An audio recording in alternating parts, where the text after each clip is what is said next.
Clayton Kershaw is off to Oklahoma City. Our condolences.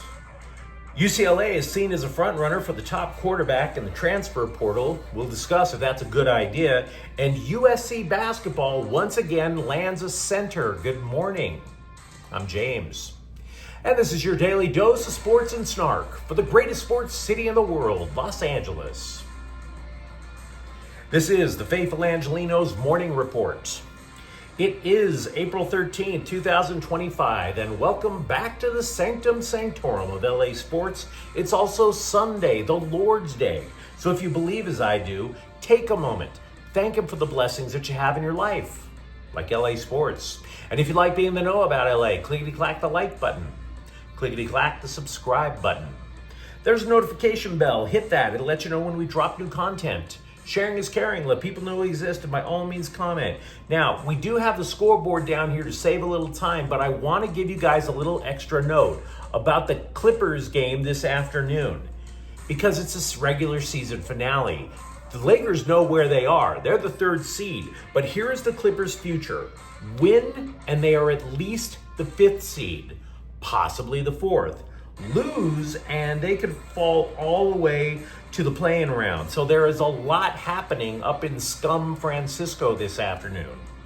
Now, having said all that, what do you say we get to the news? There seems to be a race to see who can return to Los Angeles first, because Clayton Kershaw will begin a rehab assignment with Oklahoma City on Wednesday. He's mounting a comeback from multiple off-season surgeries to his shoulder, to his big toe. Because the three-time Cy Young Award winner, though, is on the 60-day injured list, he can't be activated until May 17th at the earliest, which would give him at least 5 starts in the Midwest manure pit where the Dodgers have most of their minor leaguers. Now, to be frank, it sounds like a race, but it probably isn't, because he's given the other guy one hell of a head start in the relentless pursuit of returning to the Dodgers rotation. Clayton Kershaw pitches Wednesday. The night before, Tuesday, Tony Gonsolin goes for the Comets. Now, Dave Roberts says he wants to see if Gonsolin can pitch 5 innings before he would consider bringing him up to the majors. So what is Gonsolin's goal Tuesday? Wait for it. 5 innings, exactly. Now, a lot of irons in the fire here. A lot of things need to be sorted out. But it pretty much goes like this. If Blake Snell does not feel good about his own shoulder in this upcoming weekend, that means that there is an outside shot that everything could fall into place and Gonsolin is asked to return to civilization. So, big things are happening over in the Midwest midweek. Keep your eyes and ears open. If there is one thing that we have all learned in the early years of NIL and college sports, it's buyer beware. The market is entirely skewed in favor of the player. I'm not against players getting paid, don't get me wrong. I'm just saying that it's super duper imbalanced because any athlete could take his contract and just wipe his tuchus with it whenever he wants. Before a bowl game, wipe. During the season, wipe. And now you're talking about people holding out during spring ball, where there's no threat of getting injured. You're not going to get hit as a quarterback. You're wearing the special jersey. Moreover, Moreover, it's like you didn't abandon ship before. You're just saying, you're in this nether region. Are you in? Are you out? So, I bring this up because over in Tennessee, they told their starting quarterback, the ironically named Nico Imaliva, to buzz off when he held an unprecedented public holdout from spring practice, allegedly demanding that his salary double to $4 million. 24/7 Sports is reporting that UCLA is one of the frontrunners to land Imaliva. who led the Volunteers to a college football playoff berth last year.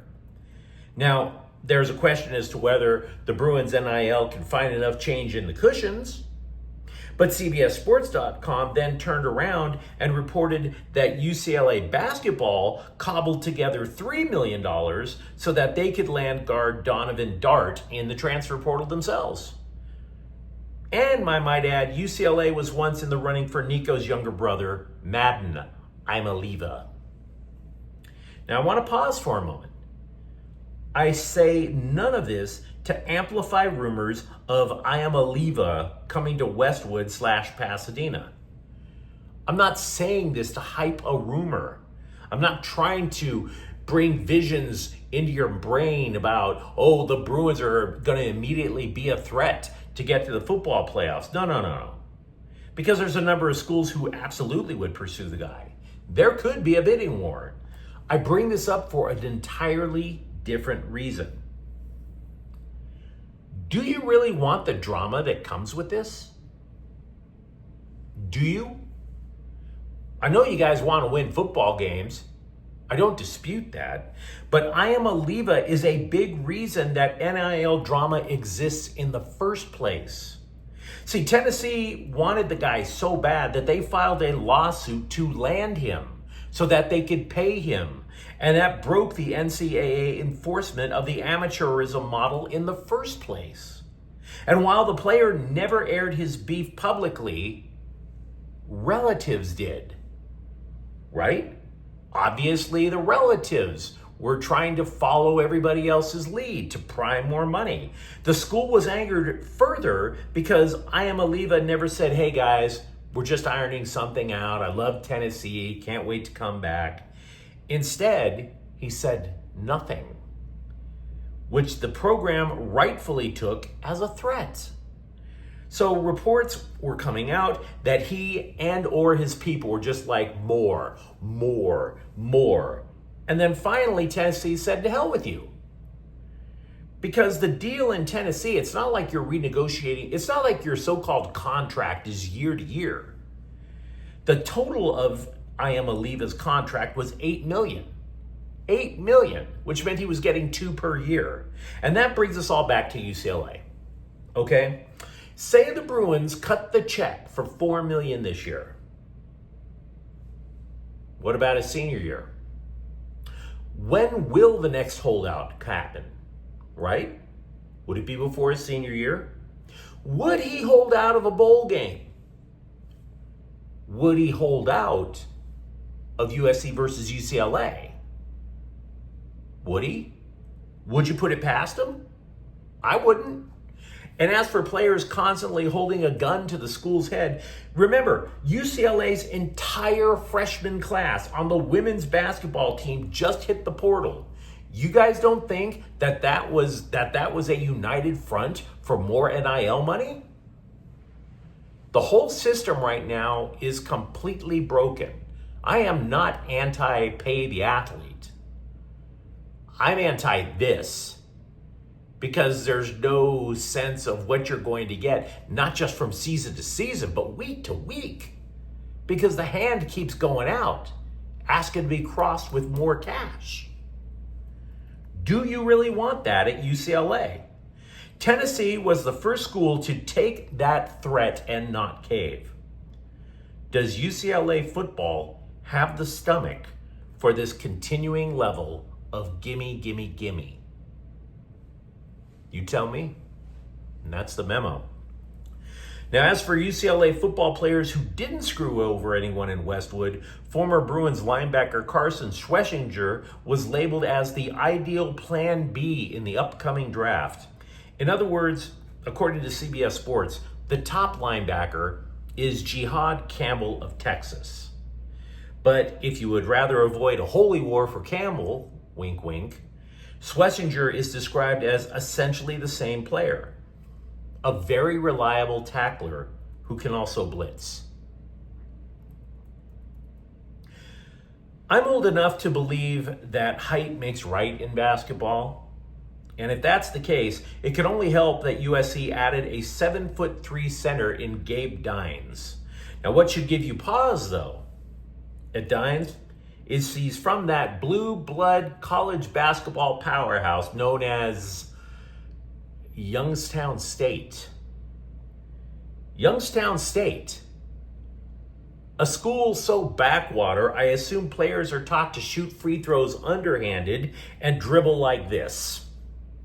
Youngstown State. Now, all kidding aside, I still believe that this is a low-key steal for the Trojans because the guy led the NCAA last year with 104 blocks. You see, USC had no rim protection whatsoever last year. None.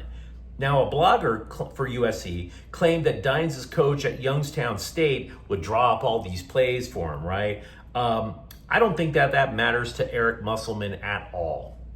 I don't think they're going to draw players for the guy. I think that USC would just be overjoyed surrounding him with scorers and let him just basically grab every rebound and tip it in. Moreover, USC should be overjoyed that he won't abandon ship in 24 hours like Drew Fielder did. Remember that? Because Drew Fielder, of course, came from Georgetown, whereas Gabe Dines comes from Youngstown State. So yeah, I'm thinking the guy stays. You know, if there's one thing a lifetime of Catholicism has taught me, it's never too early to worry. So I figured I would share a note from a list of the top NFL free agents for next offseason. Chargers tackle Rashawn Slater is the fourth best free agent, according to The Athletic. The three guys ahead of Slater are two edge rushers and 49ers quarterback Brock Purdy. Slater is a guy who could reset the entire market for offensive linemen, which, by the way, is already up to $28 million a year for left tackles. Other local players who were ranked included Khalil Mack at 16th and Rob Havenstein of the Rams at 30. But those guys will be in their mid-30s. That's a hell of a drop-off. Slater is only 26. Want to take a moment and show some respect to Shaquille O'Neal. A couple of days ago, he agreed to walk Dwight Howard when the latter gets inducted into the Basketball Hall of Fame later this year. See, these two had this decades-long feud that often didn't just border on the absurd. No. It was a swan dive into a swimming pool of absurd. Because you see, O'Neal had this weekly soapbox on Inside the NBA, and his cohorts would tease him about Dwight Howard, and Shaq always took the bait. Without fail, took the bait. Who's the real Superman? Who's the real franchise center? Who jacked up Orlando more? Look, Laker fans know the real. Laker fans aren't stupid. We know. Shaq is that guy. Howard can go to the Hall of Fame, and that's fine. Shaq is that guy. So this seems to be a bit of a burying of the hatchet, and I'm hopeful that this means Shaq has finally accepted that he has nothing to prove. He is that guy, and Dwight Howard, albeit in the Hall of Fame, isn't. And speaking of taking a moment to appreciate things, take a moment and revere the career of Alec Martinez, formerly of the Kings. He was a hero for the Kings in their glorious 2014 Stanley Cup title run. The guy retired Saturday after playing for Chicago. He scored playoff series clinching overtime goals against both the Blackhawks in the Western Conference Finals, and then topped it with the Stanley Cup winning goal against the Rangers. So kudos to Alec Martinez. Enjoy your retirement. You will definitely be remembered long time in Kings lore, but you let me know what you think in the comments thread. Talk to me, for example, about if you're excited for Clayton Kershaw potentially returning to the Dodgers rotation, or for that matter, would you go after Nico Iamaleava if you're from UCLA? And if you enjoyed the content, don't forget to subscribe to Faithful Angelenos. We're talking LA sports every single day here. And thank you for watching. I'm James. We'll be back tomorrow. Faithful Angelenos is a Kian Cortel Queso production. Take care.